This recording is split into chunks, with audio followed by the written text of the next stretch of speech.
কলকাতার রাস্তায় আর ট্রাম দেখা যাবে না, ট্রামে চড়া হবে না। কথাটা শুনেই স্মৃতিগুলো কেমন যেন নড়ে চড়ে বসলো। চলে এলাম টলিগঞ্জ ট্রাম ডিপো। ট্রামগুলোর মেনটেনেন্স একেবারেই নেই, দেখতেই পারছো করুণ অবস্থা। আমি কিছুটা নস্টালজিক হয়ে গেছিলাম। আমি তখন ক্লাস 5, আসাম থেকে প্রথম কলকাতায় আসা, প্রথম ট্রামে চড়া, প্রথম প্রেমের ট্রামে চড়া। মেয়ে যখন 7 কি 8 বছর বয়স, ওকে প্রথম ট্রামে চড়াই।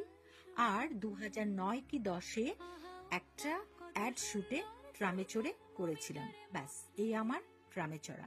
এরপর আর ট্রামে চড়া হয়নি। জীবন এত দ্রুত গতিতে ছুটছে, ট্রাম আর পাল্লা দিয়ে ছুটতে পারছে না। আমরা এত ব্যস্ত, এত কম সময় হাতে, স্লথ গতির ট্রাম থেকে র্যাপিডো আমাদের বেশি পছন্দের। কথায় আছে না, বেঁচে থাকতে মূল্যায়ন হয় না।